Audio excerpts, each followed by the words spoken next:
En MSA, on a la particularité en fait de travailler en santé sécurité au travail, c'est-à-dire qu'on anime un réseau au niveau national de médecins du travail, 350 médecins du travail, d'infirmiers de santé au travail, donc de plus en plus nombreux,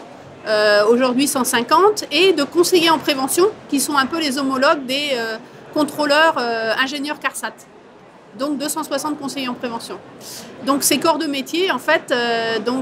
font la promotion de la prévention auprès de deux publics, donc les salariés agricoles, mais aussi les exploitants agricoles. Donc aujourd'hui, ce qui nous préoccupe, évidemment, ce sont les grands sujets qu'on retrouve en interrégime, la prévention des TMS, la prévention de l'exposition aux produits chimiques, notamment au CMR, mais également, et on est très investi là-dessus, vous le savez, par rapport au monde agricole, tout ce qui est la prévention du risque psychosocial, sur lequel nous avons des actions évidemment de prévention primaire, si possible, que je peux décrire, et également évidemment des actions d'urgence par rapport à des personnes qui sont en situation suicidaire. Voilà. Donc sur ce volet-là, ce qu'on peut dire aujourd'hui, c'est vrai que le monde agricole est très chahuté par toutes les pressions sociétales, notamment concernant le bien-être animal, les questions d'environnement, les questions de phytosanitaire, évidemment. On entend tous les jours des articles de la presse, des films, en fin de compte, sur ces sujets-là. Il faut savoir que psychologiquement, c'est vrai que c'est très compliqué aujourd'hui pour le monde agricole,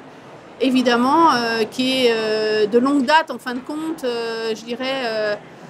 accompagnés pour produire, en fin de compte, et selon certaines méthodologies qui aujourd'hui sont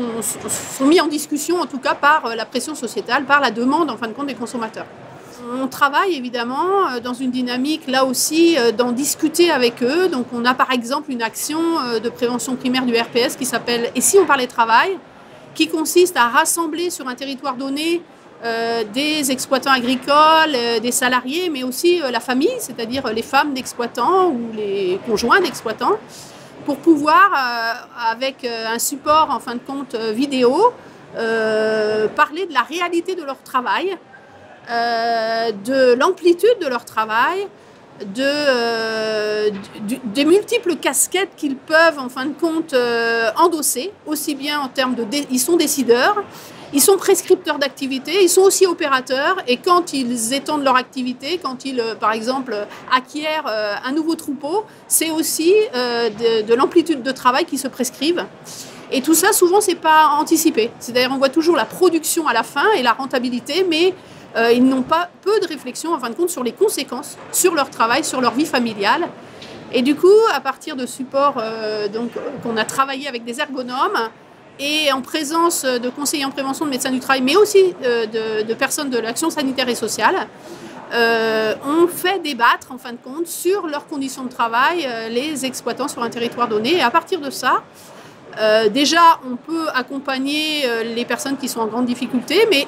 ceux qui y sont moins, on leur propose soit des formations pour compléter, en fin de compte, le dispositif, soit d'intervenir directement sur l'exploitation et les aider à réfléchir à une meilleure organisation du travail, voire à sous-traiter certains pans de travail, s'organiser différemment. Et pour cela, on fait un accompagnement technique et financier pour pouvoir faire en sorte que l'exploitation soit durable.